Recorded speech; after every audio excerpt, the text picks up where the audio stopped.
Taong 2021 nang mahuli sa isang buy-bust operation ang nooy 18 taong gulang na si Unyo, hindi niya tunay na pangalan. Sangkot daw si Unyo sa pagbebenta at paggamit ng iligal na droga. Dahil menor de edad, itinurn over ng mga otoridad ang binatilyo sa pangalaga ng Municipal Social Worker Development Office. Pero matapos lang ang isang taon, tumakas daw ang binatilyo mula sa shelter o pasilidad. Diyos ko pong bata ka! Nakatanggap ng impormasyon ng aming opisina galing sa MSWD na kung saan merong isang takas sa Bahay Aruga na kung saan ito ay may kaso ng dangerous drug. In-inform nila yung korte na itong taong to ay tumakas. Kaya ang korte naglabas ng warrant of arrest para hulihin ito. Kaya gumawa kami ng aksyon upang mahuli itong subject na to para arestuin at ibalik sa kustodiya para sa service of sentence niya na.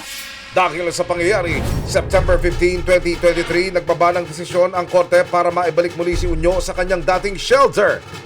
Kumilos na ang Criminal Investigation and Detection Group, Detection and Special Operations Unit o CIDG-DSOU para mahanap si Unyo. Pero hindi yata magiging madali ang pagtunton sa binatilyo. Dito ka lang muna. Bumaba yun, wala dito eh. Kaya abante mo lang. Binatilyong may tuturing na CICL o Children in Conflict with the Law dahil sa pagkakasangkot umano sa iligal na droga. Nasa gitna ng mga otoridad noong 2021 pero nakatakas din daw mula sa shelter.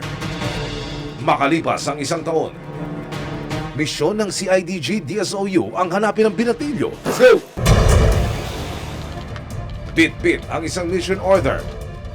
January 23, 2024, kasama ang resibo. Inikutan ng mga operatiba ang isang planta sa Bataan kung saan daw namamasukan ang target.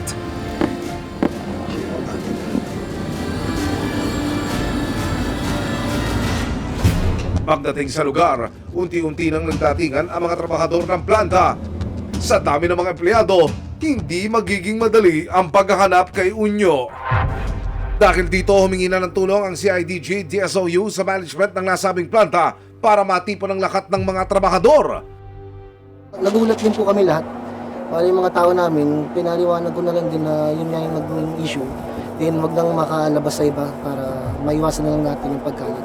Sa pahintulot ng manager ng planta, pinayagan ang mga operatiba na pumasok at hanapin si Unyo sa kondisyong magpapanggap sila bilang mga construction worker. Nagpanggap kami rito na isang trabahador saka isang nagpanggap na managerial upang sa ganon makapenetrate kami sa loob na yan.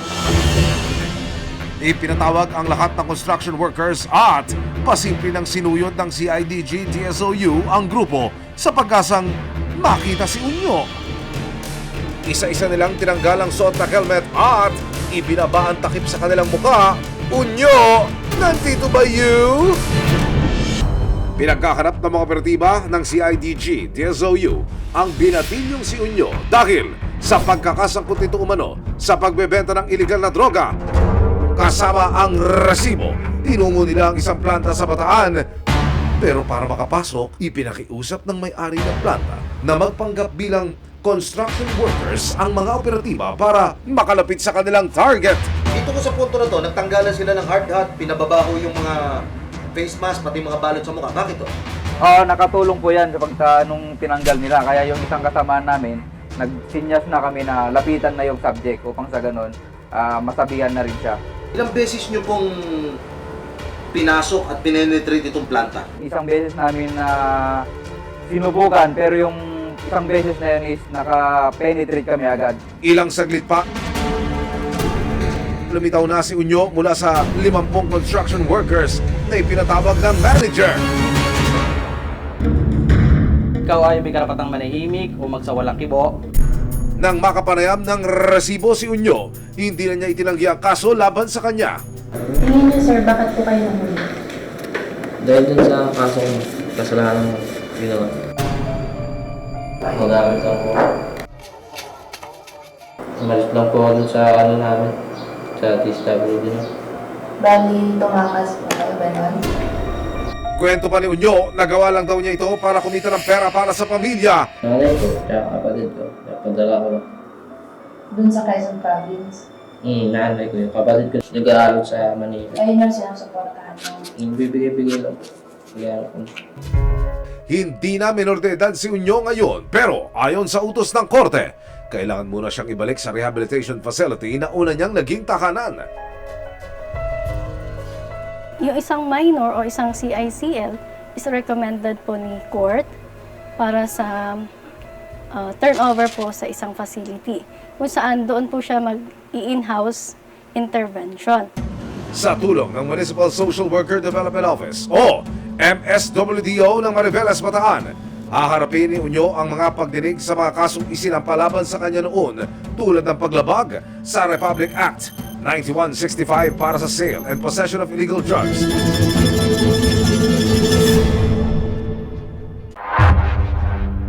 Hindi nalalayo kay Unyo ang kinailatnan ng 19 na taong gulang na si Toto, hindi niya tunay na pangalan.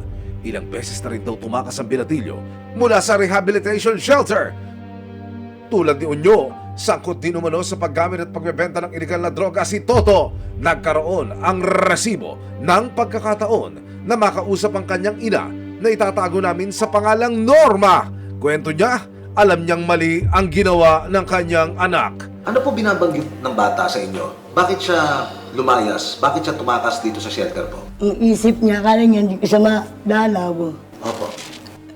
Akala niya yung wala na ba akong ano sa kanya, nagaganon po. October 1, 2024, kasama ang resibo. Nagsani puwersa ang CIDG, DSOU at MSWDO para muling ma-rescue si Toto. Natuntun siya sa isang barangay sa Rizal. Karapatan mo manahimik o magsawalang kibo. Alam mo lang yung sasabihin ay maaaring gamitin pabor o laban sa'yo sa anumang hukuman. Nang maposasan at dalhin sa barangay, hindi napigilan ni Toto na maiyak at yumakap sa kanyang ina.